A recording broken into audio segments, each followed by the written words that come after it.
الحمد لله رب العالمين والصلاة والسلام على أشرف المرسلين نبينا محمد وعلى آله وصحبه أجمعين. We continue inshallah ta'ala with the book of Akhlaq Ahl al-Quran or Hamalat al-Quran, the manners of the people of the Quran by Imam Al-Ajurri rahimahullah. And inshallah be patient with the word by word reading the work of and the words of Imam Al-Ajurri rahimahullah in the subject. It's you see clearly when you read this, it's the, as they call it, عصارة أهل العلم, the juice, the gist of knowledge. It shows how, mashallah, the ilm and the fiqh, and especially the people of the early generations of Islam, and how Allah subhanahu wa ta'ala put barakah in their words. So continuing with the characteristics of the people of the Qur'an, which is this ummah, we should all work on ourselves to establish these manners and these good behavior in our hearts and physically. The last thing we talked about is about the tongue and the danger of the tongue. One of the benefits of someone being busy with the Qur'an, that he controls his tongue, he controls his speech. He knows how to, when to speak and when to be silent, and that the tongue is like imprisoned in one's mouth. He let it free whenever he sees the benefit of it, and this is something that we talked about yesterday. And this is where we stopped. He says afterwards, and I hope if you're following this is what is best, inshallah, especially if you know how to read the Arabic, and then we translate it, inshallah. He says, قَلِيلُ الضَّحِكِ مما يضحك منه الناس لسوء عاقبة الضحك. الضحك is laughing. So qalil is having less. So he laugh less from what people usually laugh of or so. لسوء عاقبة الضحك, because of the evil outcome of too much laughing. And this issue of الضحك, there's nothing wrong to laugh and to smile, as he will talk about also the smiling. And the Prophet ﷺ was someone that always smiles to people. What is meant here is, you know, how when the life of a person, the norm of it is that he's constantly laughing, and as a sign of forgetfulness, as a sign of being basically unaware of what's going to be after this life, or not focusing on the objective of this life. Anyone even serious in this life or are successful in this life, they don't spend the entire life just laughing and joking and things like this, to put things in the right perspective. So the same thing with the people of knowledge, the people of the Qur'an, they don't get indulged into this as if this is their norm. He says, إن سر بشيء مما يوافق الحق تبسم. If he's pleased with anything, surra min al-surur, if he's pleased with anything, mimma yuwafiq al-haq. Not just pleased with anything, pleased with something that is according to the truth. Because people might laugh at someone make mockery of someone else, and it's, if you look at it, it's a laughable thing. You would laugh. When people do pranks on one another, you would laugh. But is that appropriate? Is that permissible? It's not permissible. So not anything that is laughed at, you laugh. Even though laughter is a good thing, people are pleased when they laugh, but some of it is sinful. If people make fun of someone, ridicule someone, backbite someone, and everybody laughs, and they're pleased, is that justify for them that action because it's a pleasurable thing? No, of course not. So it's according to the haqq. If a person is pleased with something and it's based on the haqq, based on the truth, it's not sinful, tabassam, he would smile. يكره المزاح خوفا من اللعب. Literally says that as if he dislikes al-mizah. Al-mizah is to joke, or maybe another word for it. خوفا من اللعب, out of the fear of being playful always. فإن مزح قال حقا. But if he mazah, if he would joke, if he would say something funny, he would only speak the truth. And to understand how the ulama, they put things in context like this, it's very clear. So he's not saying that al-mizah or joking or saying something funny is a bad thing, because he said فَإِن مَزَحَ قَالَ حَقًّا. But if he jokes and if he says something funny, he says the truth. So that means it's permissible to do that. But he puts it in that way or in this context like this to show that, again, this is not the norm. Because if it's the norm that you always want to be funny, you always want to say things funny, you would fall into bad things. Because if this is the concern, you would find yourself want to lie to make people laugh, which is haram. Or you will talk about someone to make people laugh. There's not too many subjects of things that make you laugh sometimes, unless it's another individual's.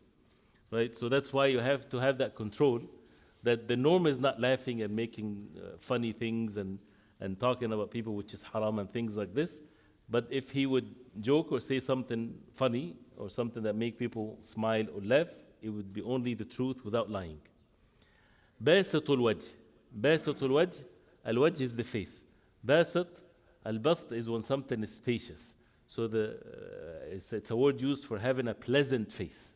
So when someone look at the person of the Qur'an, he sees him pleasant. He sees a face that is welcoming, not someone that is frowning or someone that is looking mean, but rather looking, in a pleasant way. Basitul wajh.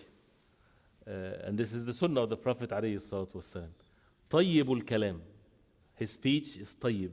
His speech is pure, is nice. He only speaks what is right. And this is the honor that a person, when he receives, when he reads the Qur'an, when he memorizes the Qur'an, and the Qur'an is the speech of Allah, the best speech, that means it would affect his speech. If you're given the opportunity to recite the Qur'an, which is the speech of Allah, that should change the way that we speak. A person like that, he should not be like everyone else, where they don't recite the speech of Allah subhanahu wa ta'ala. So, tayyibul kalam, he chooses the words. And this is one of the things that the early generations of Islam, Mu'adh ibn Jabal and others, they would say, one of the things they miss in this life, or when they were dying, and they would miss sitting with people, يَنْتَقُونَ الْكَلَامِ, they would miss sitting with people that would choose their words like a person would choose the best fruit or the best thing to eat. So this is an enjoyable thing. This is the type of gatherings that many of us are deprived of. Imagine this was one of the sources of their joy in their life. They miss sitting, or this is words that is being said when a person is dying. What do they miss in this world? Salah, fasting, and to sit with people, they choose their words like they choose something pleasant or so. So this is tayyibul kalam. They choose their words before they say it. لا يمدح نفسه بما فيه. He does not praise himself with what he already has. Right? When you say he does not praise himself with something that he doesn't acquire, this is a normal thing, of course. This is haram, lying if a person praises himself about something that he doesn't have. But he's saying, لا يمدح نفسه بما فيه.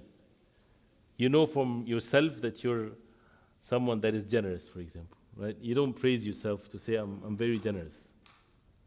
The people of the Qur'an, they don't do that. You don't say, by the way, I'm very honest and truthful.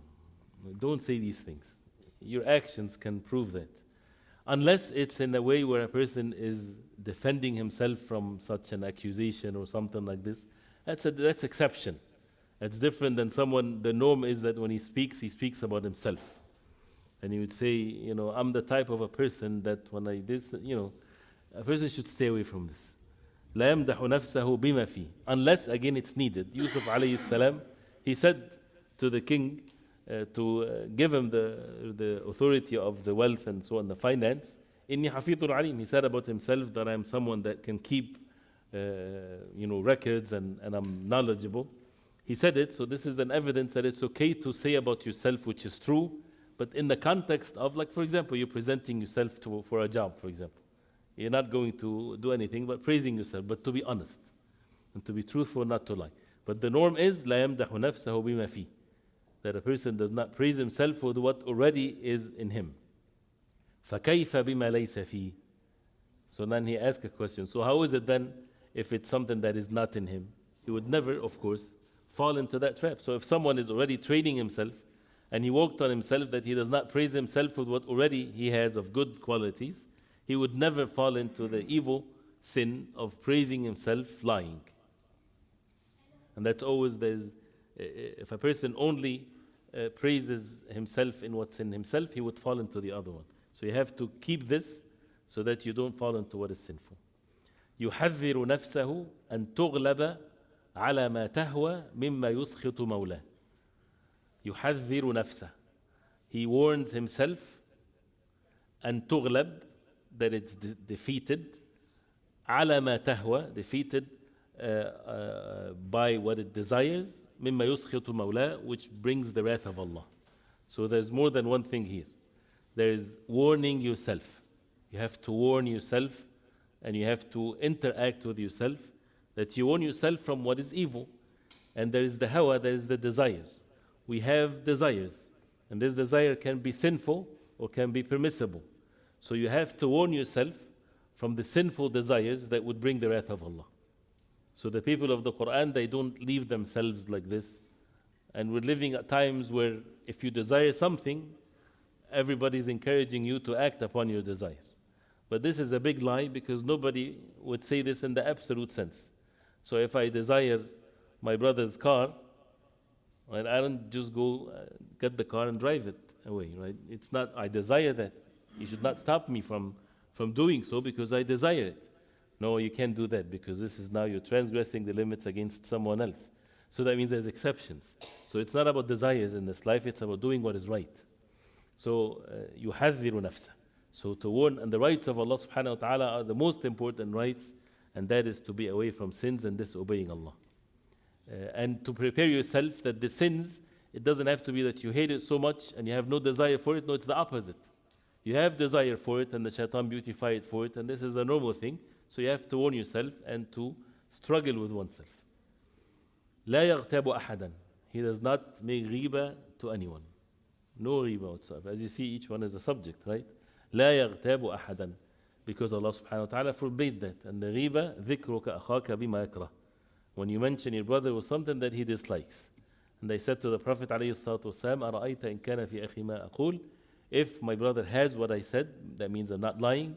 He said, if he has what you said, فَقَدْ اغْتَبْتَ, you already made ghiba. This is what ghiba is. This is what major sin ghiba is. Backbiting. And if you say something that he doesn't have, that means this is فَقَدْ بَهَتَّهُ. Al-buhtan is worse than the ghiba. لَا يَغْتَابُ أَحَدًا. And as the ulama, they say, the words also of many of the originations of Islam, to some it's easy to make salah, it's easy to memorize the Qur'an, it's easy to all kinds of acts of worship, but it's very difficult to control your tongue from ghiba, from backbiting or mentioning someone with something that he dislikes in his absence. So, لا يغتاب أحدا. And the Qur'an makes it easy, because why would a person backbite someone? To step over that person, to look better than him. It's all because of the dunya matters, because of worldly gain. And when a person reads the Qur'an and is upon the Qur'an, he's seeking rewards from Allah subhanahu wa ta'ala in the hereafter. And he's focused on the hereafter. So he would not ruin his life by giving his rewards to people when he backbite them. لا يغتاب أحدا ولا يحقر أحدا. الاحتقار is to look down upon someone. ولا يحقر أحدا. Someone that is, you look at someone else as he's less than you. You are better than him. So you look down upon someone.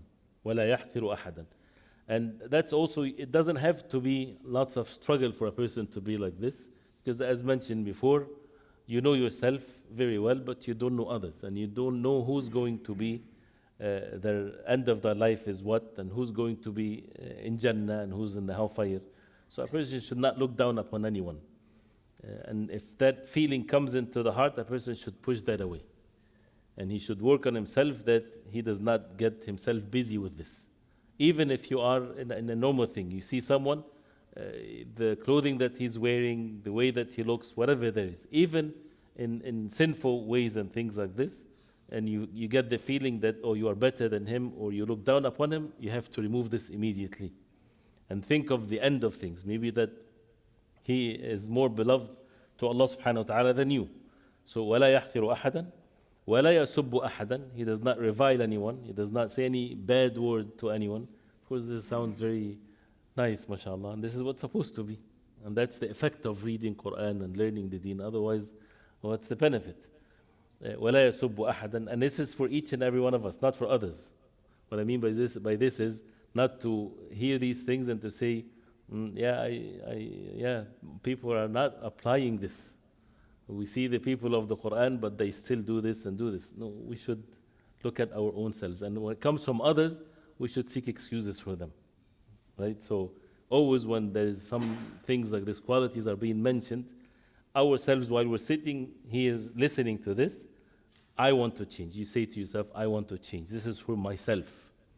And when it comes to others, I seek excuses for them. He said a bad word, he's backbiting, may Allah forgive him.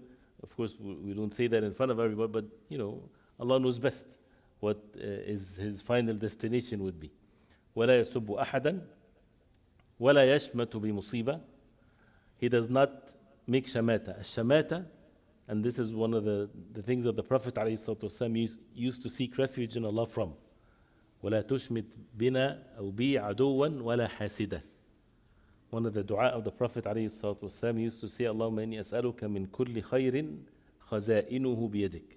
Oh Allah, I ask you from every khayr, every goodness, its treasures in your hand.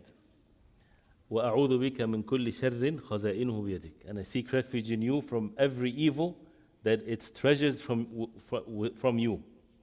Because everything is from Allah. And al-khaza'in is everything is treasures, and everything is allowed to come down from the treasures of Allah. So asking Allah subhanahu wa ta'ala for every goodness that is all owned by Allah, and seeking refuge in Allah from every evil that is all owned by Allah subhanahu wa ta'ala. And then the Prophet ﷺ would say, وَلَا تُشْمِتْ بِنَا عَدُوًا وَلَا حَاسِدًا. Do not tushmit bina, an enemy or an envious person. Ash-shamata is when something bad happens to you, so your enemy are happy for that harm that afflicted you. This is what ash-shamata is. I'm not sure what's a good English word for it. When someone is happy for the defeat of his enemy, whether he shows it or not. And that can be, it's a very difficult feeling when you have an enemy and something bad happens to you and he's throwing a party as a result of this. How would you feel? So this is ash-shamata. وَلَا تُشْمِتْ بِنَا عَدُوًا وَلَا حَسَدًا. So وَلَا يَشْمَتْ مُصِيبًا. So if a musiba, calamity, afflicted someone that he doesn't like or his enemy, he does not show his happiness as a result of this calamity. He does not have this shamata because his heart is pure and sincere towards everyone. He doesn't wish evil for them to happen, but he wishes what is best for them. وَلَا يَشْمَتُ بِمُصِيبًا وَلَا يَبْغِي عَلَى أَحَدٍ. And he does not yabghi. Al-baghi, as it's mentioned in the Qur'an, is the transgression. He does not transgress upon anyone. Limits are observed, and the mu'min and the Muslim to the Muslim is haram.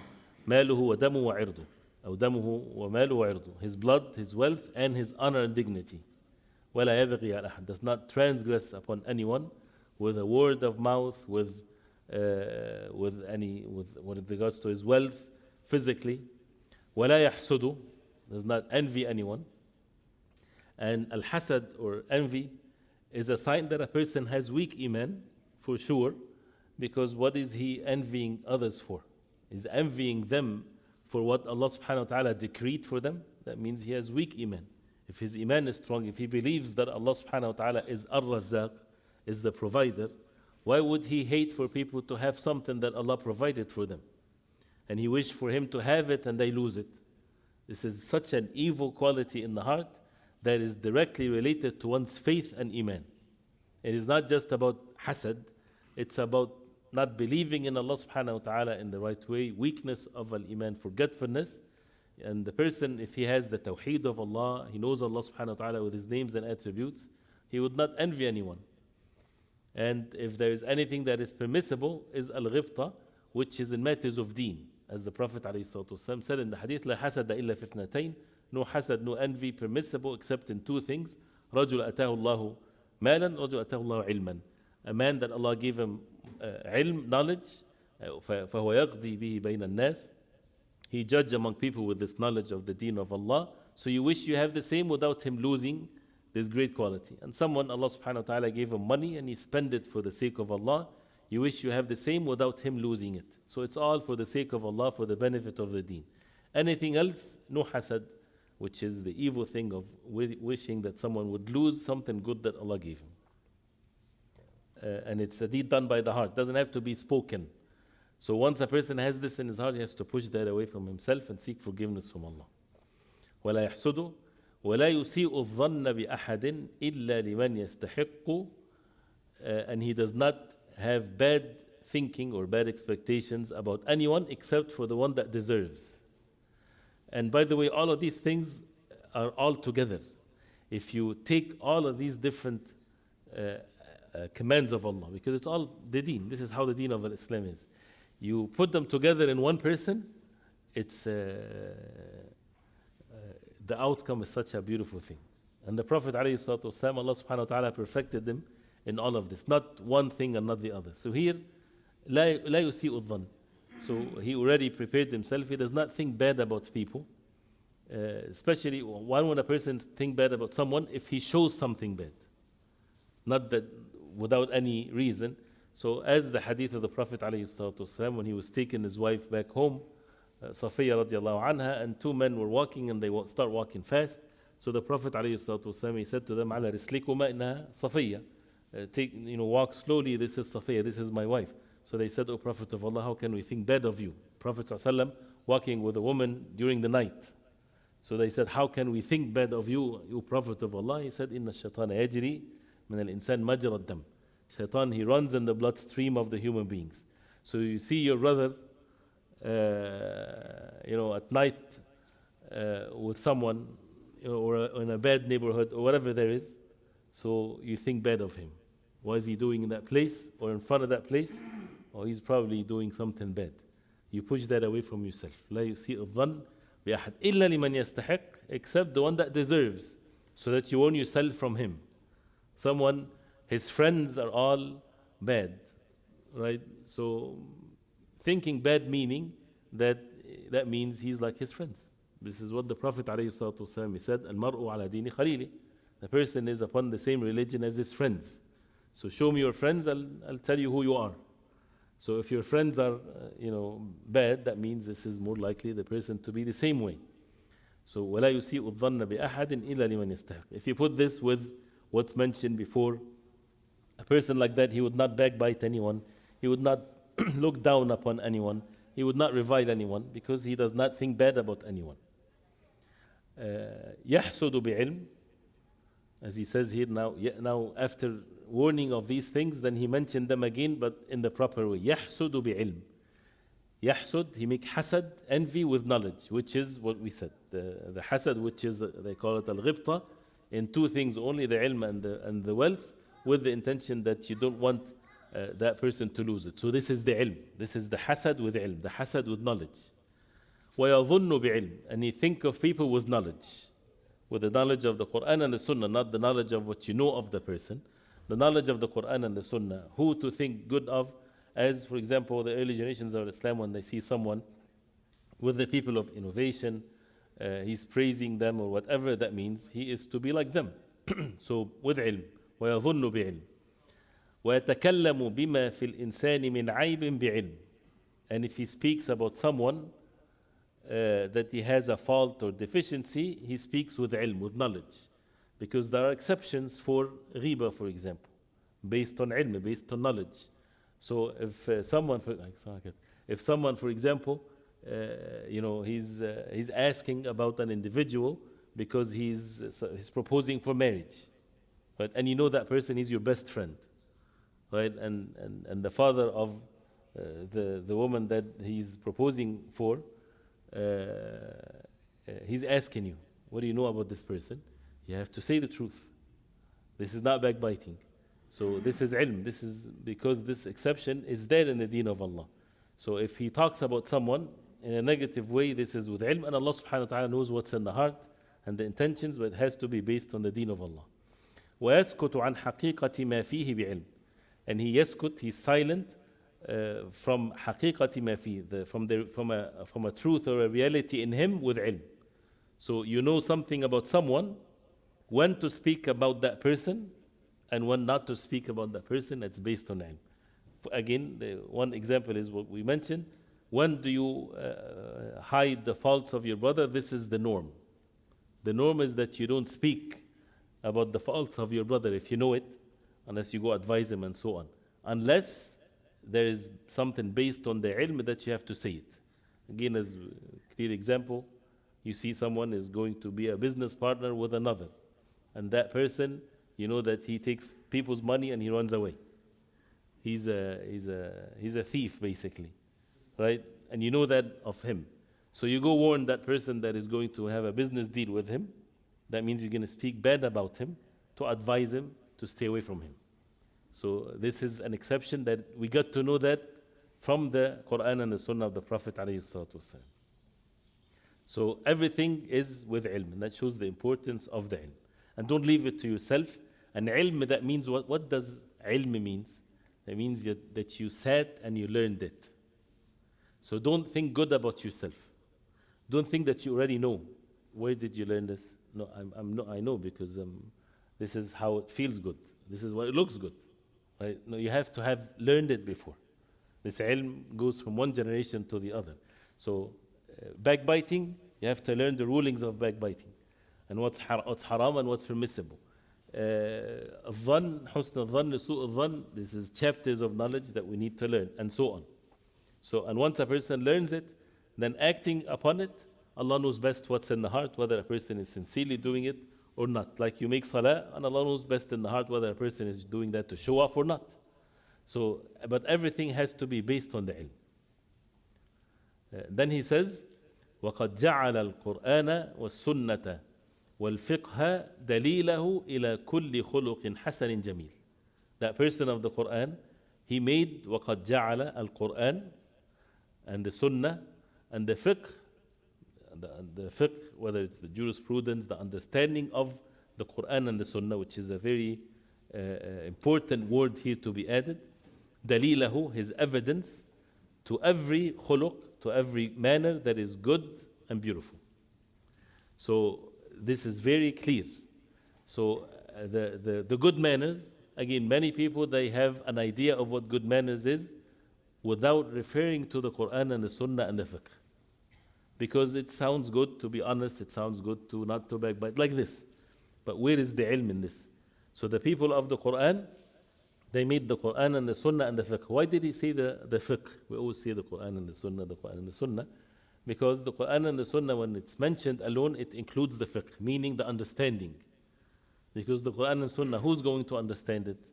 Based on what understanding? So you have to understand it based on ilm, on knowledge. How the Imam of the Deen that understood the Qur'an, the early generations of Islam. And that's why if you're, say for example, someone reading a hadith in matters of fiqh, ruling of tahara, purification, salah, transaction, you have to have that hadith explained by a faqih, explained by a alim of fiqh, not just someone that knows the hadith. Because this is not necessarily the only hadith in the subject. There might be tens of hadith in the same subject, and other rulings with the general hadith, that this hadith comes under it as a branch versus a foundation of ilm. So the fiqh is the understanding of the Qur'an and the Sunnah of the Prophet ﷺ, and that's why, again, you cannot open, for example, Sahih al-Bukhari and Sahih Muslim and read all of the hadith in the chapter of tahara, purification and wudu and so on, and the chapter of the salah and so on, and you have the fiqh of the tahara and the salah. You cannot do that. You will do very funny things. You have to learn this from fiqh perspective, right? So, and that's why they go together, which is all ilm, because the fiqh is knowing everything and all the different hadith and the ayat of the Qur'an and so on. So that's why he says this is in such a way. This is also in the akhlaq. In the akhlaq, we need to understand it in the right way. حافظا لجميع جوارحه عما نهي عنه. حافظا, he's guarding all of his jawarih, all of his senses, physical senses, from what he has been forbidden from. So what is forbidden for the eyes, what's forbidden for the ears to hear, what's forbidden for the tongue to speak, the hands, there are permissible things, not permissible things. The a movement of one's hand, this can be a sinful thing or a good thing. With the foot walking, where do you walk, how to sit. So all of the different physical being of the person, he knows what is forbidden for him to do, and he stay away from it. حافظا لجميع جوارحه. And these jawarih will speak in the day of judgment, as Allah subhanahu wa ta'ala says in the Qur'an. So حافظا لجميع جوارحه عما نهي عنه. Again, in مشى بعلم. If he walks with knowledge. What does it mean to walk with knowledge? Where you're going, that requires knowledge. When to leave, that requires knowledge. Right? I mean, can you go anywhere you desire? No, because you can't go to some places where there's so much evil things happening in it. So that's based on ilm. What made you make sure that you only go to what is right and so on? This is with ilm. And even the way you walk with ilm. Walking with arrogance, it's condemned in the Qur'an. وَلَا تَمْشِ فِي الْأَرْضِ مَرَحًا. Do not walk on the face of earth maraha, in a boastful way that you're looking down at people. The walk itself, the walk of arrogance, right? And this can be different from one environment to the other. If people see you, that you're walking as if you're arrogantly walking in a certain way, this is haram. So in masha bi'ilm, that if he walks, and the same thing, can a person walk as if he's humble, looking down like this? No, this is also not permissible. Walk normal. You don't have to walk looking poor or looking humble or looking this. Walk as a normal person without being arrogant or without acting to make yourself as if you're humble. Humbleness is in the heart. It's not in your appearance. And then he says, in masha bi'ilm, وَإِنْ قَعَدَ بِعِلْم. If he sits with knowledge. When to sit and what not to sit. If you enter someone's house, and this is deen, by the way, this is not adab or manners that we got to learn because of our cultures or anything like this. This is, you have text in this. Like if you enter someone's house as a guest, can you sit anywhere? No, you can't. Unless he gives you the permission where to sit. If he tells you sit anywhere you want, sure, then sit anywhere you want. So when you enter, you still stand. You enter and you tell him, where do I go? Go this way. You enter a room, where do I sit? You ask him, where do I sit? He tells you to sit here, or he tells you to sit anywhere. But you don't just sit.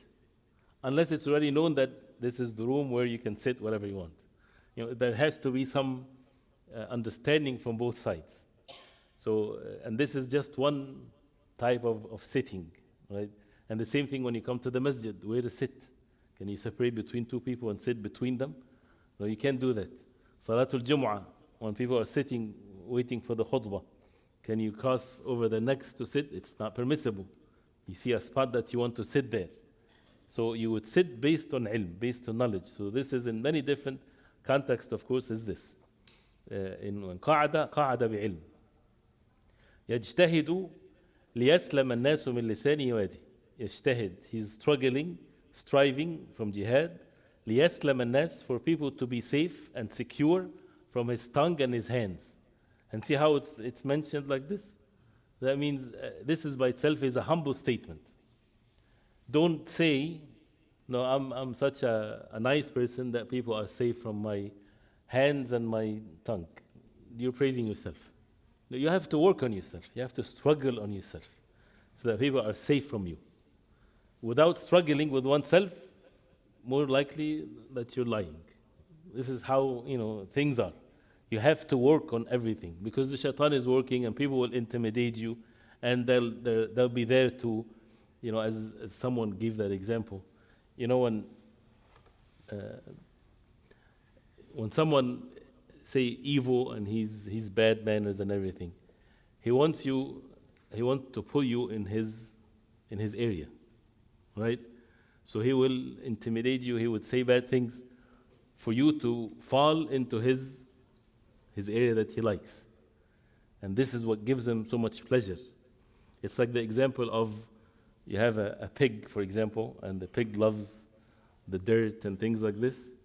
So if he drags you in his area, you will be filled with filth, and the pig will be very happy. Right?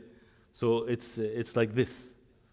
So that means a person you have to strive so that people are safe from your speech and your actions. Because people are going to be testing you. Individuals will test you. That's saying that like, we don't have to agree on everything for us to still be together and be kind to each other and everything like this. People are a test to one another. And people have to be able to overlook things and to, especially with worldly matters, of course. So يجتهد, he's struggling with himself for people to be safe from his lisanihi wa yadihi, from his hands and his tongue. That means physically is not harming others. With his speech is not harming others. This has to have with ijtihad. And why? Because the Prophet ﷺ said, Al-Muslimu man salima al-Muslimuna min lisani wa yadihi. The Muslim is the one that the Muslims are safe from his tongue and his hands. So, and the shaitan, any matter of goodness like this, the shaitan has his way to try to get people not to follow the commands of Allah subhanahu wa ta'ala. So in anything that we heard now, which is many different subjects, shaitan is going to try to make us away from it. Then he says, لا يجهل. He does not يجهل. Al-jahl is ignorance, and the jahl is opposite of al-ilm. And you see now, when the ilm is used, you see how the Salaf, the early generations of Islam, they use the word ilm, not information anymore. So this issue of ilm being information is not the way that the early generations of Islam understood it. Al-ilm is to know and to apply. They're never separated. So they learn to act. Opposite of that is jahl. Jahl is ignorance.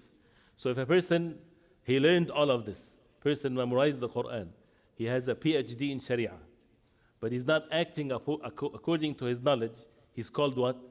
Jahil. He's called ignorant. Not alim.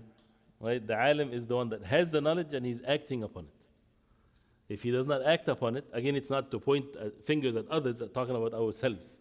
And this is the concept of the deen. So when they say la yajhal, this is mainly in the actions, but this is how the jahl and the ilm is mentioned. La yajhal, he does not act ignorantly. فَإِن جُهِلَ عَلَيْهِ حَلُمْ.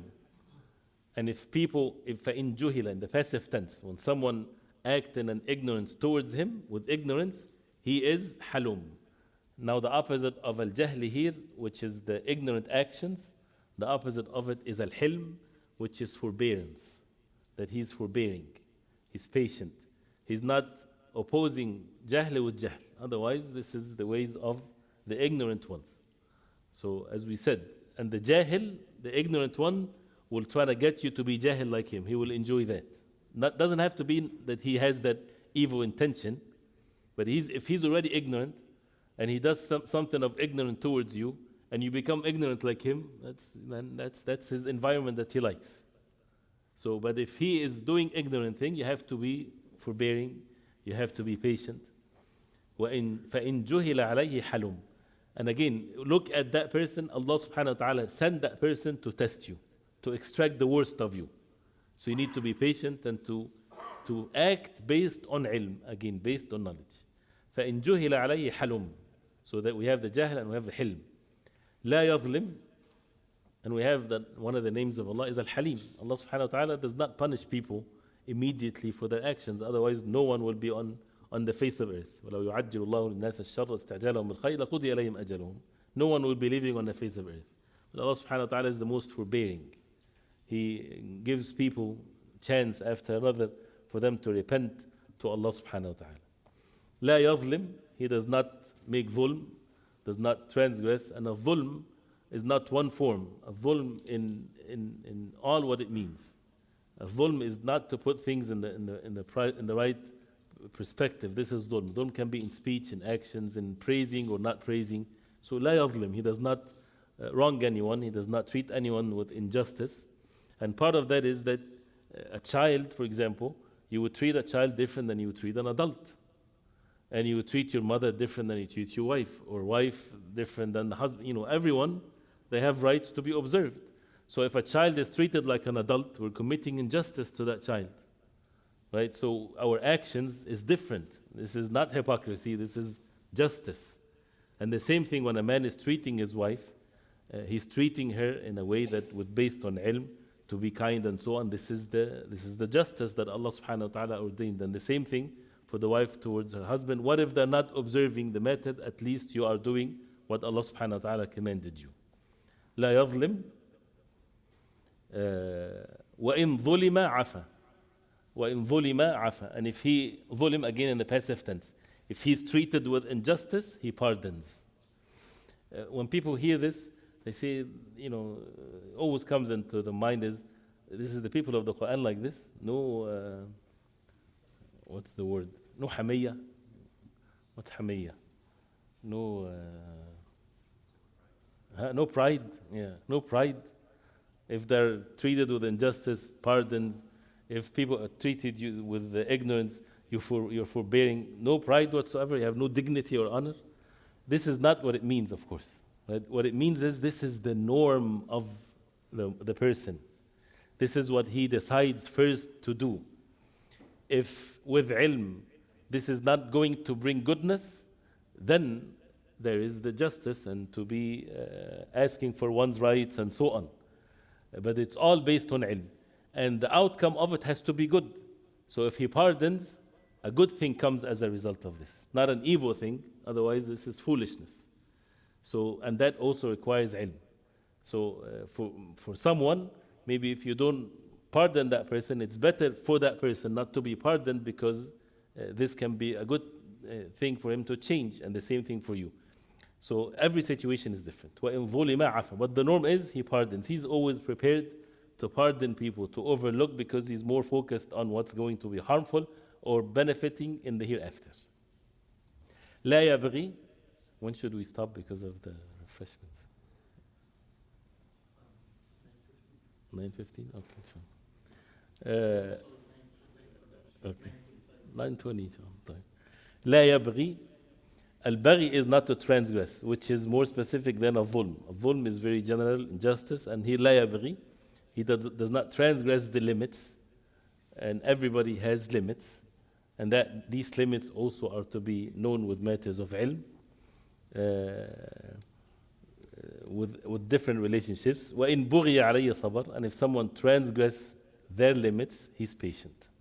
This is always the law of akhlaq, of manners in the deen of Islam. It is not, it's a one-way thing. It's not a two-way thing, if it's correct to say that.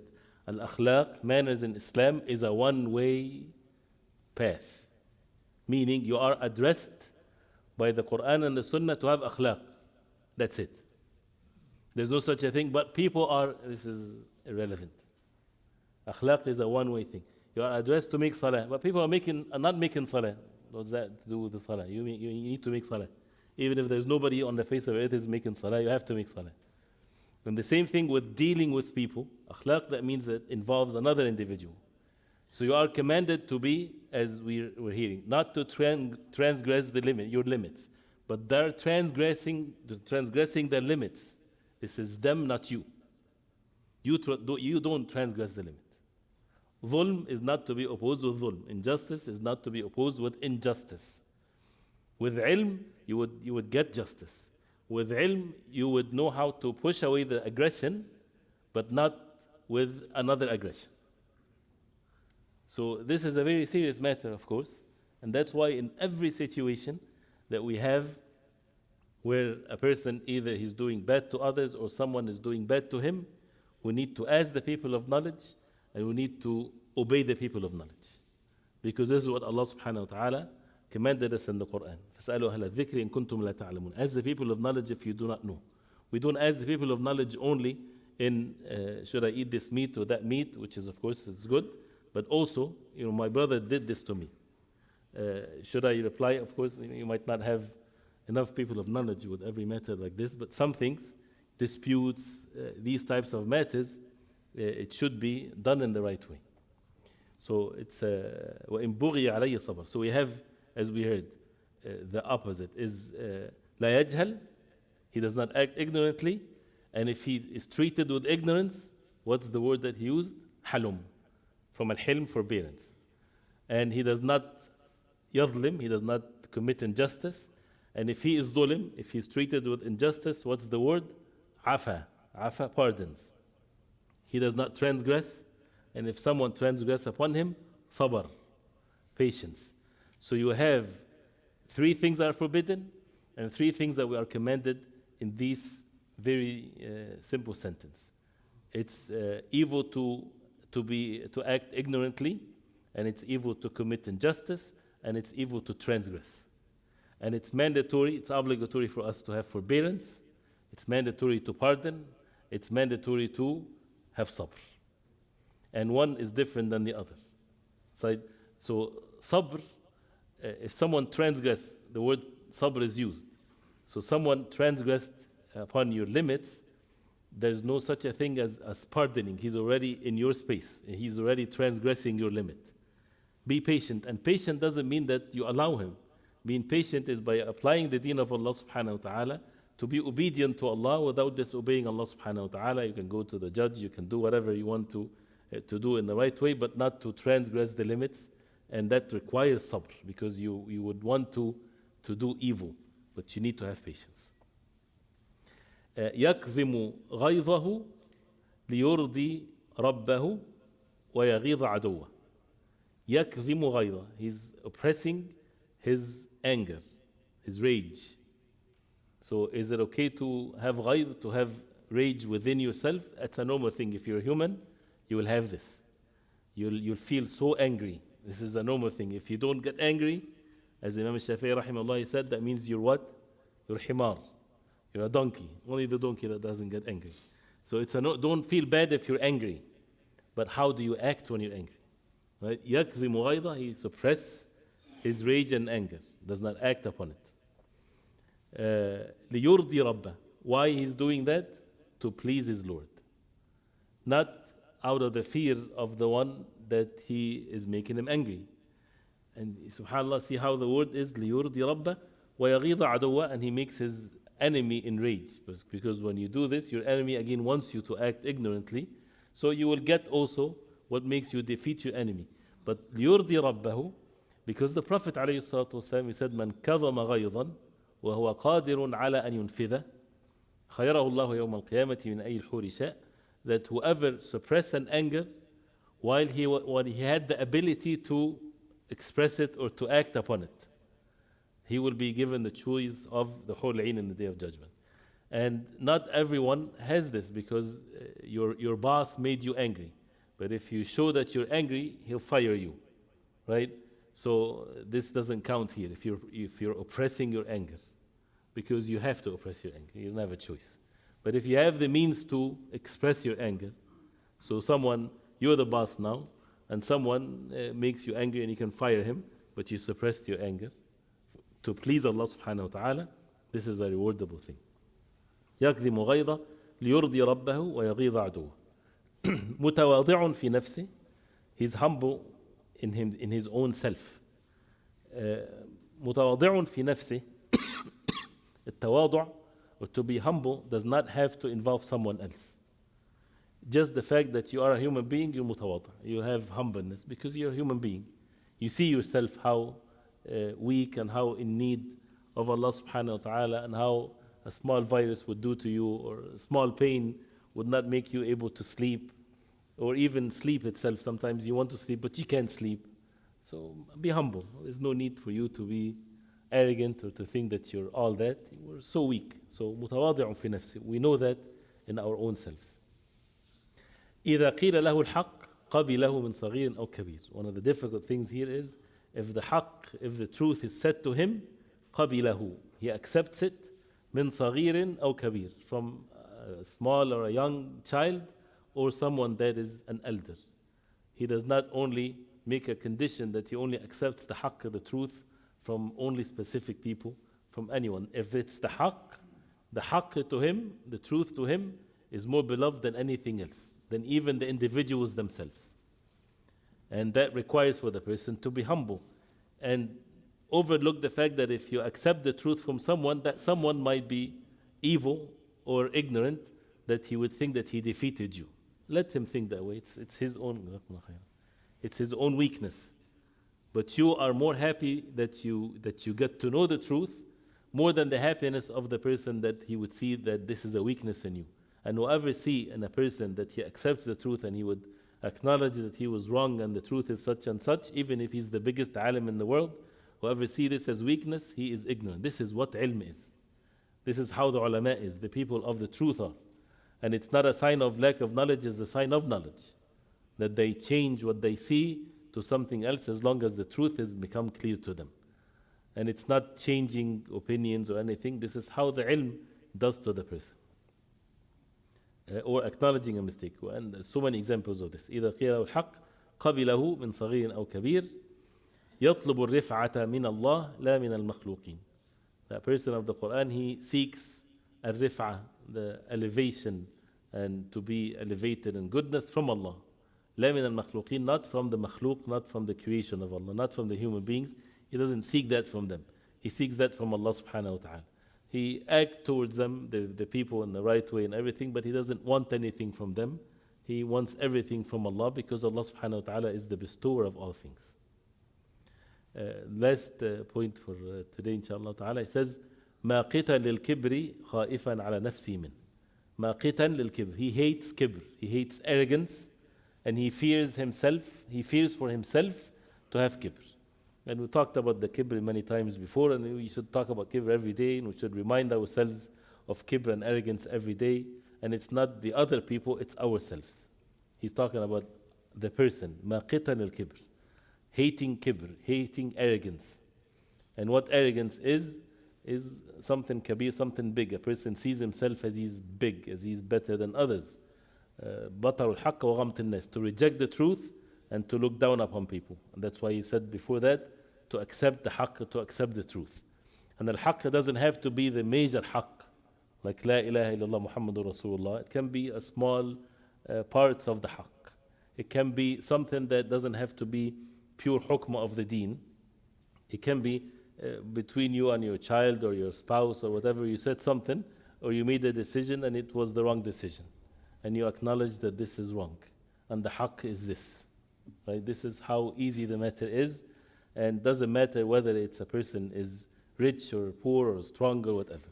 So ما قتا للكبر, he hates kibr so much. خائفا على نفسه من, fear for himself to have kibr. And when a person is fearing for himself to have arrogance, he would defend himself from al-kibr. Otherwise, kibr will get into his heart and he doesn't feel it, he doesn't know it, because he's not taking the means to protect himself from the kibr. And as we heard before, it doesn't have to be 2 kilograms of kibr in the heart that makes it sinful. Only 1 weight of a mustard seed of kibr is sufficient for the person to enter the hellfire. As the Prophet ﷺ said, من كان في قلبه مثقال ذرة من كبر كبه الله على وجهه في نار جهنم. Whoever has in his heart 1 weight of a 1 mustard seed, weight of a kibr, arrogance in his heart, Allah subhanahu wa ta'ala will make you throw into the hellfire. So to humble oneself and to accept the truth, this is in every aspect in the deen, halal, haram, religion. We've been raised and all of our life doing one thing in the deen, but based on what? Based on that's how we saw things. But then now you got to know that this is not the case, that the way of the Prophet ﷺ is different. Then a person humble himself and do what is right, and that's a sign that the heart is pure from this kibr and this arrogance. We'll stop here, inshallah. We'll continue next time, tomorrow, inshallah. I hope it's not too many things altogether. No, yes. With regards to the 3 statements, that if someone behaves ignorantly towards him, he's forbearing, and if he's transgressed, he's patient, and if he's treated injustice, if somebody oppresses him, he forgives. yes. For these 3 things, would it be appropriate to say that one should always also prevent other people from acting ignorantly towards him? No. Prevent others, use the means to prevent others to oppress him, things like this. Now, the question is, since the 3 things that was mentioned, al-jahl, ignorance, and oppression and transgression, and if it's the other way, should a person prevent others from doing ignorant matters to him and transgression? Yes, definitely. He should. And this is part of the nasiha the concern towards others, that you don't allow others to transgress upon you, and you don't allow others to commit injustice upon you without committing yourself a sin, and that's best for them and best for you. Don't wait till it happens and say, I would pardon and forgive. If you have the means for that, to stop. And one of which can be very delicate, that many people might not pay attention to it. Don't do something that people will backbite you. Don't say, I don't care. Right? So don't do something that would make people talk about you. So, like what? Like the famous example of the two of the Salaf when they were walking, Al-A'mash and who was the other one? So Ibn Mahran Al-A'mash, and the other one. So one was blind and one was almost blind. Big ulama. And they were walking, and one is helping the other. So one is saying to the other, let's go from different route, because this route has young children there. If they see us, they'll say, أعمى يقول أعمش. Someone that is almost blind is guiding another blind, they'll make fun of us. So the other one said, let them say this, who cares? It's their sin. He says, isn't it better that they are safe and we are safe? So why do you want them to fall into the sin? So protect them from falling into the riba, and we will be safe. Nobody will make riba on us. So that concern towards others. So and this is, again, is to prevent people, to be kind to people, not to do these types of ignorant matters. How do you differentiate forbearance with patience in real practical life? Forbearance and patience. Forbearance, which is al-hilm, that means a person is not punishing. So he does not rush into punishing someone. This is forbearance. Someone did wrong and he deserves to be punished, but you don't punish because of a benefit. Does not need to be punished right away. Patience, as-sabr, is when a person is being patient within his own self. His deed is done with his own heart, that he's seeking rewards from Allah subhanahu wa ta'ala. And of course the outcome can be the same, that he's not punishing or acting in such a way, but patience can make a person punish. Because patience is to have that patience to act in the right way. And to act upon the right way can be forbearing, can be seeking justice, can be many things. So this is more general than the hilm, than the forbearance. Is it not every action is one way, because rather like it involves you both ways, every action? Yes. Right? Every action is your test. You're right. Every action, and that's why these types of knowledge is not like you make ruku', you stand from ruku', you make sujood. These things has matters of knowledge for us to learn, and then when it comes to one's personal experience, it's sometimes it's in the categories of fatwa to that person. So the fatwa for that person is let things go. The fatwa for another person, don't let things go. So it's different from one person to the other based on the environment, and that's why that requires ilm, or asking the people of knowledge. I don't know if there's questions here. Question? It's a long question. No, I guess I have to read it first. It's like an article. It's not a question. Oh, here's a question. What's the difference between sabr and hilm, both mentioned in this paragraph?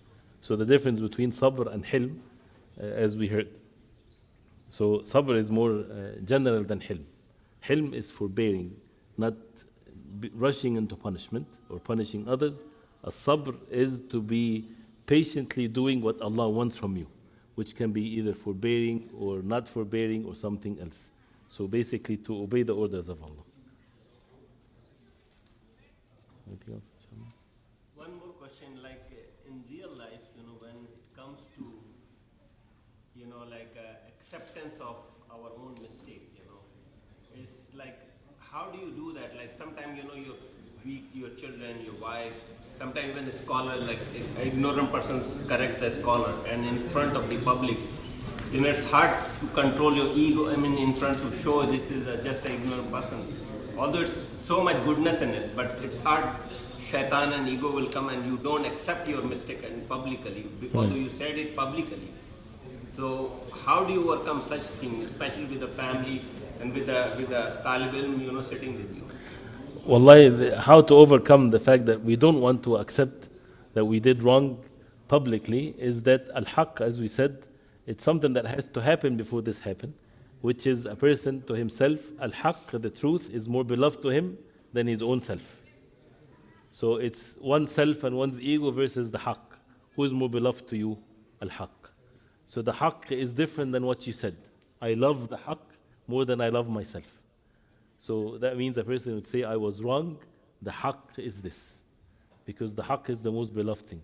As Ibn al-Qayyim even, rahimahullah, when he said something opposite to what his Shaykh al-Islam Taymiyyah was upon.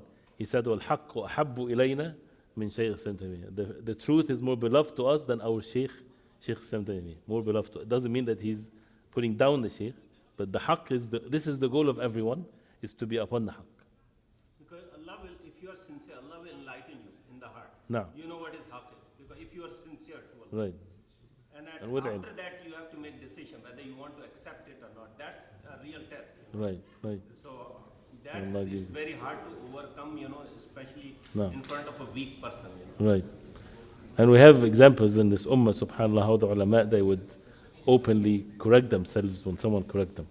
You guys can go ahead and I just read two quick questions.